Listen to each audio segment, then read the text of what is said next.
चलिए बच्चों, स्वागत आप सभी का। तो बच्चा बेहतरीन सवाल बच्चा आप सभी के लिए लेकर आ चुका हूं मैं बच्चा, जो कि आपके एग्जाम के पर्पज से बने हुए, जो अपना एग्जाम होने वाला है 13 दिसंबर को, उसके हिसाब से बच्चा सारे क्वेश्चन डिजाइन किए गए। तो ध्यान रखिएगा, ये क्वेश्चन आप ही के लिए बने हुए हैं। ये ध्यान रखिएगा, आपके एग्जाम में से क्वेश्चन पूछे जाते हो। नवोदय विद्यालय ऐसे ही क्वेश्चन अधिकतर पूछते हुए आ रहा है कई सालों से। तो आपको ये क्वेश्चन समझ में आने चाहिए और अच्छे से सीख लीजिएगा। मैं आपको अच्छे से सिखाऊंगा, बेहतरीन तरीके से सिखाऊंगा और आपको समझ में सारे के सारे आने हैं। तो बच्चा वीडियो को लाइक करना मत भूलिएगा और चैनल पे पहली बार तो सब्सक्राइब करना मत भूलिएगा, क्योंकि ऐसे वीडियो आपके लिए और आती रहेगी। चलिए बच्चों, स्टार्ट करते हैं। पहले क्वेश्चन पे आते हैं। हमारे आज का जो पहला क्वेश्चन है, ध्यान से समझिएगा। क्वेश्चन क्या कह रहा है? क्वेश्चन ये कह रहा है कि 1 से 50 तक की प्राकृत संख्याओं में विषम तथा सम संख्याओं की संख्या बतानी है। तो देखो, एक दो चीज यहाँ पे ध्यान रख लो। क्या चीज? दो चीज। प्राकृत की जगह प्राकृतिक लिखा हुआ भी आ सकता है, पहली कंडीशन। और दूसरी चीज ये है कि 1 से 50 तक बोला गया, यहाँ पे आ सकता है 1 से 50 के बीच में। तो बीच में पूछा जाएगा तो अलग आंसर बनेगा, है ना। और अगर आपको ये पूछा जाएगा कि यहाँ पे 1 से 50 तक जैसे इसमें पूछा गया है, तो इसका आंसर उसके हिसाब से हम निकालेंगे। तो 1 से 50 तक का मतलब क्या होता है? तक का मतलब वो इन दोनों को भी शामिल करना है। यानी 1 से 50 तक की अगर हम बात करेंगे बच्चों, तो टोटल नंबर कितने हो जाएंगे? 50 हो जाएंगे। 50 नंबर जब है तो आधे आधे दोनों के हो जाएंगे, क्योंकि एक को छोड़ के एक आएगा तो फिर सम संख्या आ जाएगा, फिर विषम आएगा तो फिर सम आ जाएगा, फिर विषम आएगा तो फिर सम आ जाएगा, फिर विषम आएगा तो फिर सम आ जाएगा। यानी शुरुआत यहाँ पे हो रही, वो खत्म सम, देखो शुरुआत विषम संख्या से हो रही, खत्म हो रहा सम संख्या पे। यानी आधे आधे दोनों तरफ जाएंगे। 25 इधर भी आएंगे, 25 इधर भी आएंगे। सिंपल सा हमारा आंसर निकल चुका है, ऑप्शन नंबर पहला। लेकिन ध्यान रखना, 1 से 50 तक अगर पूछ ले, 1 से कहां तक पूछ ले? 50 के बीच में, 1 से 50 के बीच, 50 के बीच, तो यहाँ पे बच्चों आंसर चेंज हो जाएगा।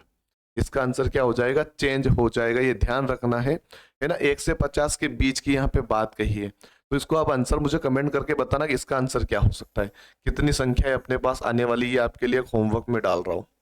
ठीक है, बताइएगा इसका आंसर क्या होगा। 1 से 50 के बीच में विषम संख्या और सम संख्याओं की संख्या मुझे कमेंट करके बताइएगा क्या आंसर हो सकता है। पर एक चीज मैं आपको हिंट दे दूं कि अब देखो, यहां से शुरू कहां से हो रहा है ये? अब देखो, यहां से 1 को भी छोड़ देना है और 50 को भी छोड़ देना है। ठीक है, टोटल नंबर कितने हो जाएंगे? 48। अब शुरुआत हो रही है आपकी सम संख्या से, है ना, और खत्म हो रहा है ये 49 पे।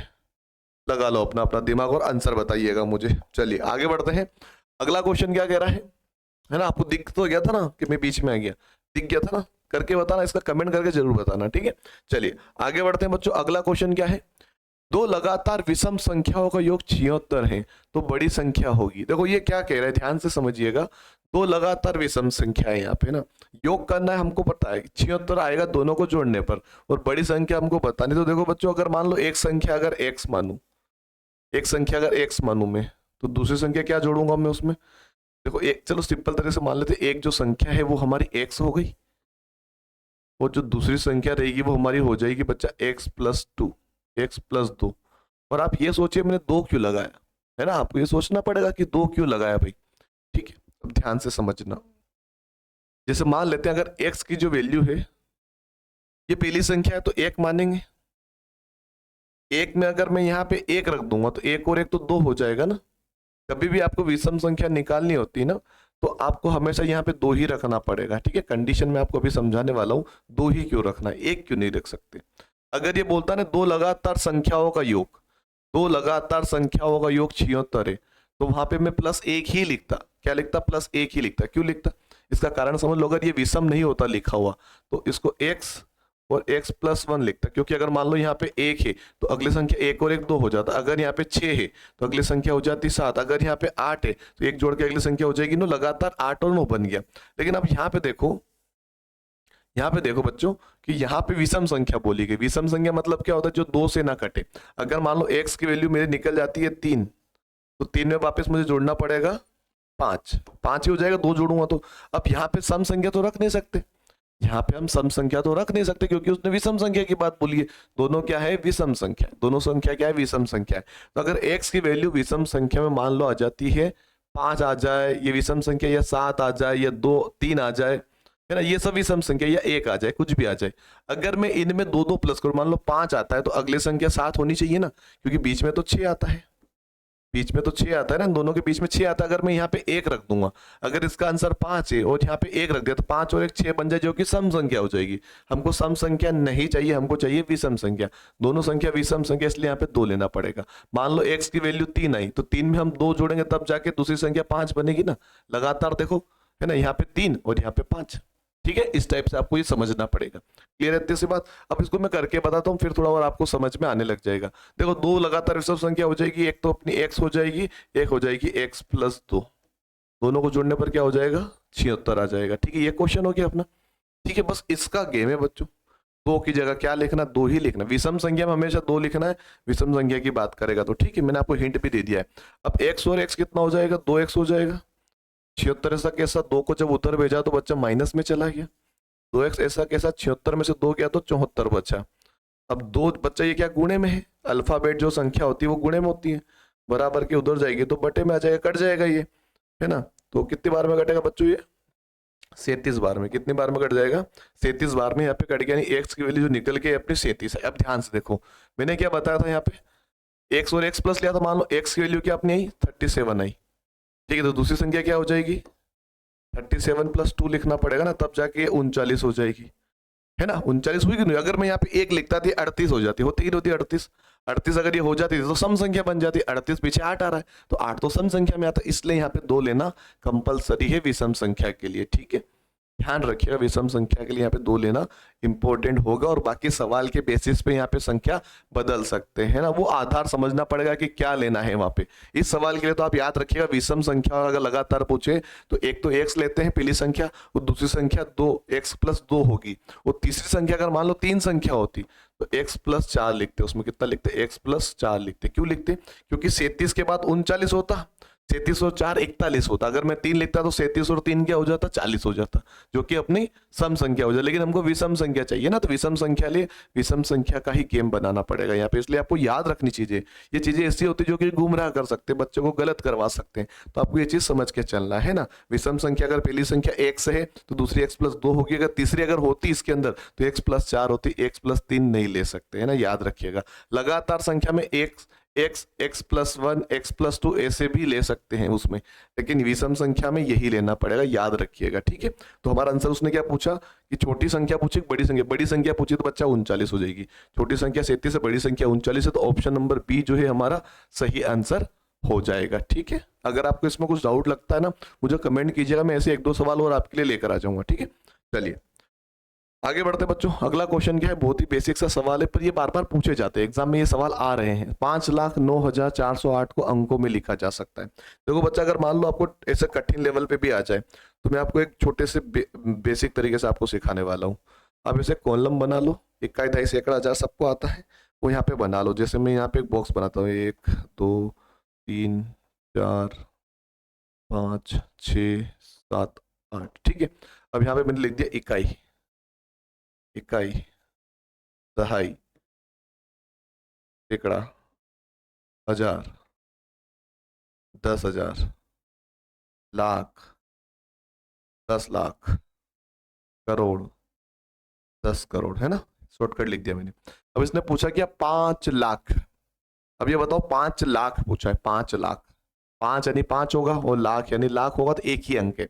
अब ये बताओ यहाँ पे क्या होगा? 10 लाख वाला यानी 2 अंकों वाला शुरुआत होती तो यहाँ से करते। देखो ये लाख है और ये लाख है, 2 जगह लाख लाख लिखा हुआ है, ये देख लो पहले ध्यान से। यहाँ पे भी लाख है और यहाँ पे भी लाख है, लेकिन एक संख्या है बच्चा, तो यहाँ से शुरुआत होगी। कहाँ से? 5 लाख यहाँ पे मानेंगे ना, 5 यहाँ से शुरुआत होगी। इसमें नहीं लिख सकते। अगर ये 15 होता तो 1 यहाँ पे लिखता और 5 यहाँ पे लिखता मैं।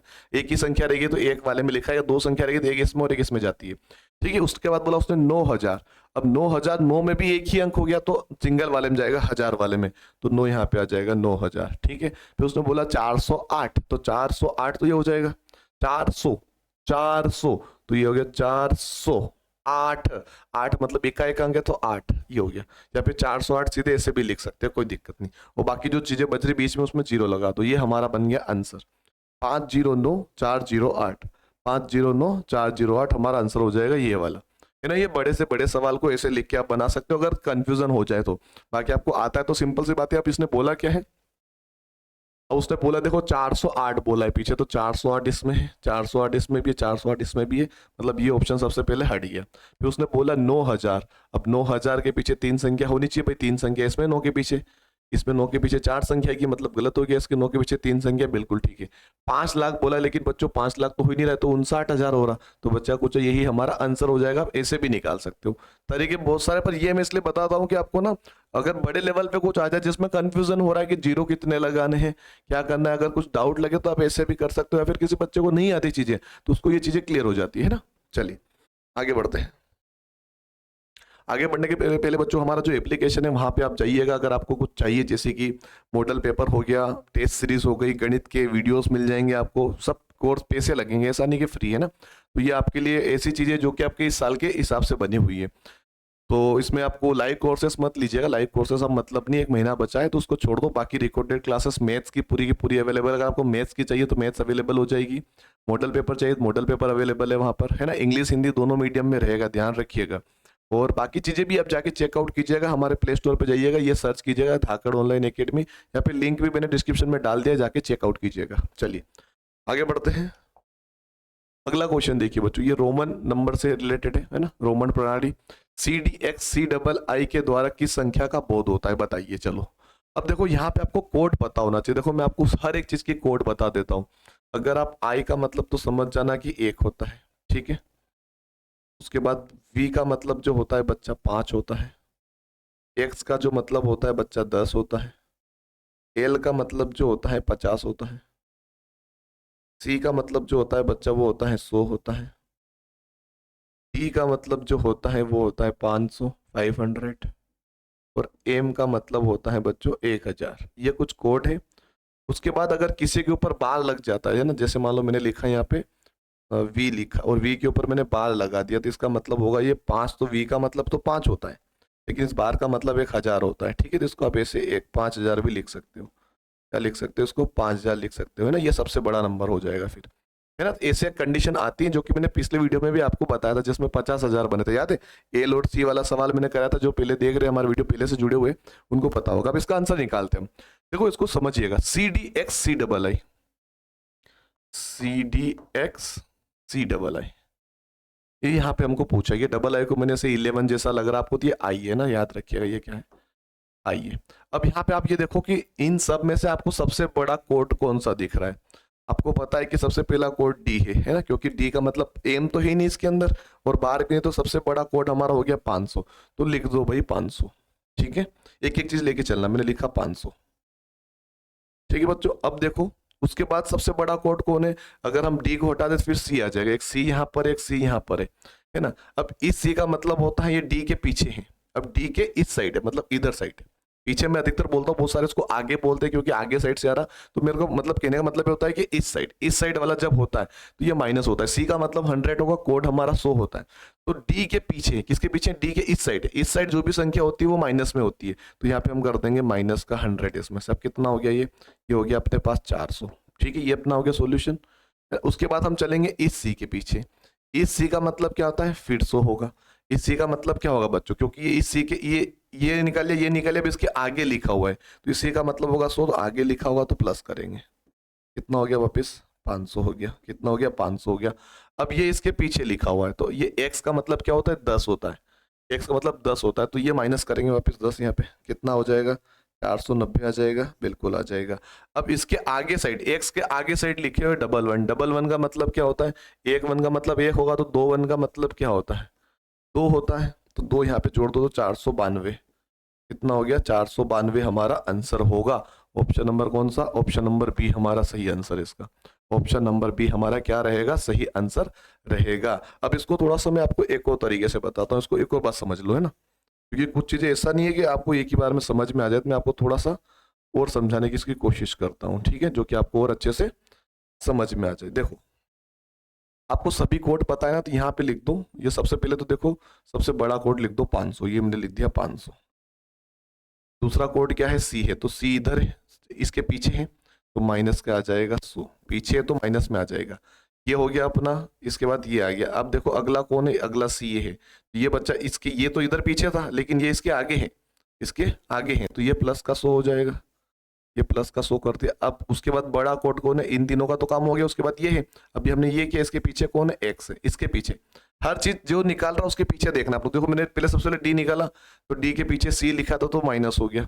फिर हमने देखा सी निकाला था, सी के आगे अगला सी लिखा हुआ है तो फिर जुड़ गया 100। फिर हमने अगला कोड देखा एक्स है जो कि सी के पीछे है तो हो जाएगा माइनस का 10। फिर हमने देखा कि एक्स निकाला, एक्स के आगे डबल आई है, डबल आई का मतलब होता है प्लस का 2। ठीक है, अब देखो बच्चा 100 से तो 100 कैंसिल हो गया है ना, 500 में से 10 जाएगा तो 490 बचेगा, और 490 में 2 जोड़ेंगे तो 492 बचेगा।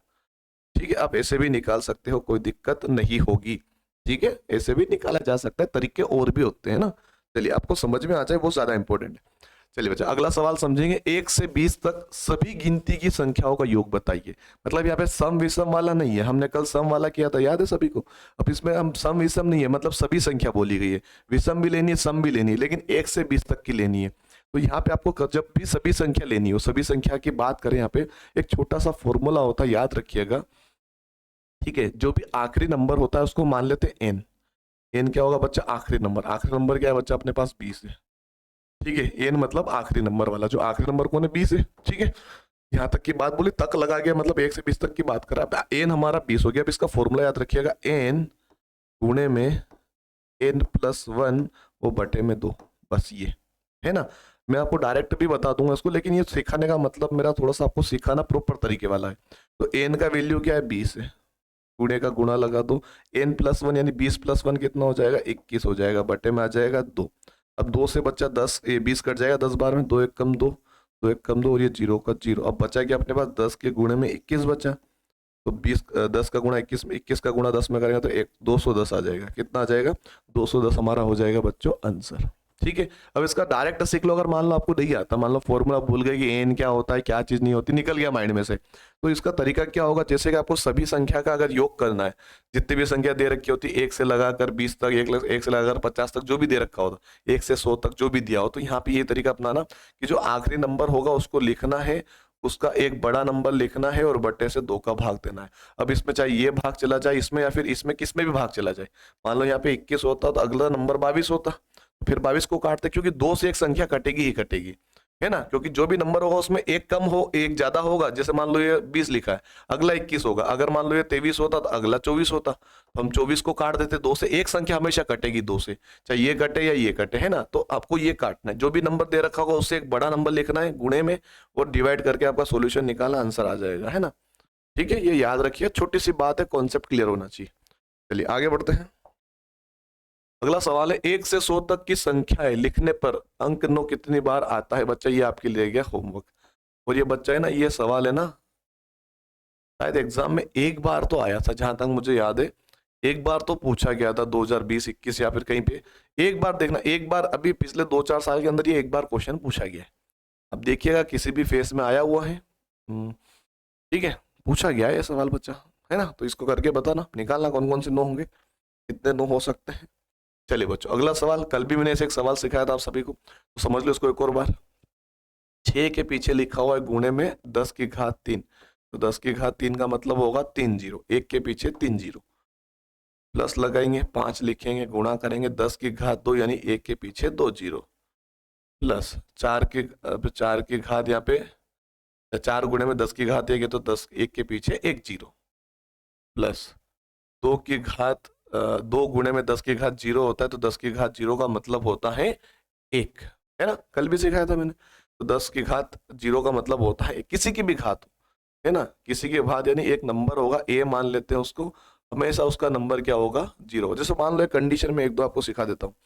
मान लो कि 3 के गुणे में यहाँ पे लिखा हुआ है 7 की पावर 7 की घात 0, इसका आंसर क्या आएगा, 3 गुणे में 1 बराबर 3, 1 कम 3, क्योंकि इसका मतलब क्या हो जाएगा, 1 हो जाएगा। ठीक है, या फिर आपको ऐसे दे दे, जैसे मान लो कि 1 + 7 गुणे में 8 और ब्रैकेट की पावर 0, तो इसका पूरे का आंसर भी 1 होगा, क्योंकि सभी संख्याओं की घात 0 हो गई ना यहाँ पे। ठीक है, ये घात 0, इसको पूरा सोल्यूशन करोगे, पूरा सोल्यूशन पहले ब्रैकेट को सोल्यूशन करोगे, 7 × 8 = 56 और एक 57, 57 की घात 0 होगा, तो 0 मतलब 1 हो जाएगा ले दे के।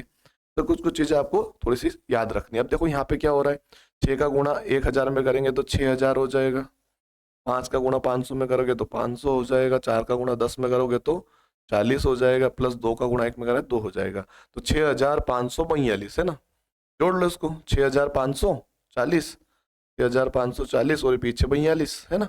6542 हमारा आंसर हो जाएगा, 6542 ऑप्शन नंबर से। और वैसे भी हमको यहीं पे हिंट मिल जाती है कि अगर इसकी पावर 0 है तो 1 होगा, 2 1 कम 2, इक्का एक अंक 2 ही आना है, इक्का एक अंक क्या आना है 2 ही आना है, यहीं से हमको पता चल जाता है। लेकिन सीखना इसलिए जरूरी है कि क्वेश्चन तो कुछ भी डाल सकते हैं, ऑप्शन में सब जगह 2 आ सकता है, ठीक है। चलिए आगे बढ़ते हैं बच्चों, सवाल है हमारा, समझिएगा। किसी यात्रा के आरंभ में एक कार का जो मीटर है वो 678.3 किलोमीटर दर्शाता है। यात्रा के अंत में 913.5 किलोमीटर दर्शाता है। इस यात्रा में कार ने कितनी दूरी तय की। मतलब ये बोल रहा है कि जब आप अपने घर से निकलते हो तो उसके अंदर जो मीटर लगा होता है कार के अंदर कि कितना किलोमीटर अभी फिलहाल में चली हुई है, तो इतना दिखा रहा था। कितना दिखा रहा था? इतना दिखा रहा था। लेकिन जब आप यात्रा करके पहुंच के वापस आ चुके, दूरी तय कर ली, तो मीटर में हो गया 913.5 बता रहा है। मतलब कि हमको क्या बताना, कितनी दूरी तय की। तो बच्चा इन दोनों को घटा के चेक कर लेते हैं। कितनी दूरी तय हुई हमारी, 600 से लगभग चले थे, 9 के आसपास हम पहुंचे, 900 के आसपास, तो माइनस करके चेक कर लो। 5 में से 3 गया तो 2 बचेगा। पीछे तो 2 आना ही आना है, पीछे तो 2 आना ही आना है बच्चा, पीछे तो 2 आना ही आना है। बात खत्म हो गई यहीं पे वैसे तो, पर पूरा कर लेते हैं।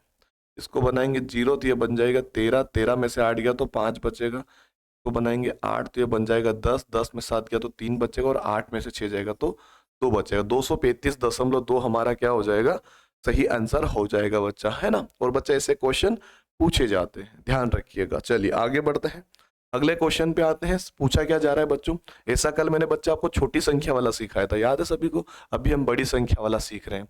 4 अंकों की सबसे बड़ी संख्या कौन सी है जो 25 से पूर्णतः विभाजित है। 4 अंकों की सबसे बड़ी संख्या कौन सी है जो 25 से पूर्णतः विभाजित है। देखो हमको ये तो नहीं पता कि 4 अंकों की सबसे बड़ी संख्या कौन सी 25 से कर सकते, लेकिन हमको ये तो पता है ना कि 4 अंकों की सबसे बड़ी संख्या होती है 9999। ठीक है, अब इसको हम काट के देखें, समझना। इसको मैंने आपको कल सिखाया था ना, वाला कॉन्सेप्ट आपको समझ लेना, नहीं देखा तो देख लेना जाके, है ना। अब ये बड़ी संख्या की बात हो रही, तो बच्चा बड़ी संख्या जब आती है ना, उसका तरीका बहुत ही आसान होता है।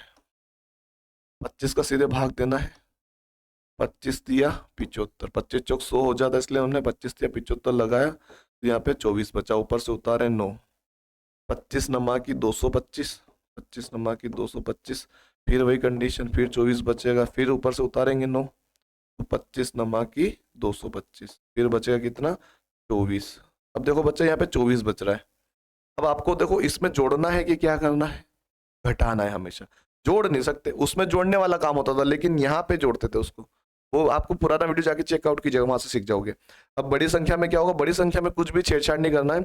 आपका जो भी नीचे शेषफल बचे, जो रिमाइंडर बचेगा, वो सीधे इसमें से माइनस कर दो, क्योंकि हमको ये 24 नहीं चाहिए। मान लो अगर ये 24 नहीं होता, मान लो 24 नहीं होता, तो पूरा भाग चला गया होता ना, तो 24 को घटा दो, घटा दो 24 को, कोई दिक्कत नहीं है। माइनस का हो जाएगा, यहाँ पे आ जाएगा 5, और यहाँ पे आ जाएगा 7, यहाँ पे 9, और यहाँ पे 9, तो 9975 बच्चा हमारा आंसर होगा ऑप्शन नंबर सी। देखो जब बड़ी संख्या आएगी ना, 4 अंकों की सबसे बड़ी संख्या जब पूछी जाएगी, तो वहां पे जो रिमाइंडर बचता है ना भाग देने के बाद, वो सीधे उसमें से घटाना है सबसे बड़ी संख्या में से। जो हम बताते हैं ना सबसे बड़ी संख्या यही है, इसमें ने भाग दिया, बचा कितना 24, तो 24 घटा देंगे तो ऐसा नंबर निकल जाएगा जो इससे पूरी तरह विभाजित हो जाएगा 25 से। यहाँ पे जिससे भी आप भाग दे रहे हो उससे पूरी तरह विभाजित हो जाता है। तो ये याद रखिएगा, छोटी बड़ी संख्या के ऊपर सवाल पूछे जाते हैं। छोटी वाला मैंने कल करवाया था, अभी मैंने बड़ी वाला करवाया है।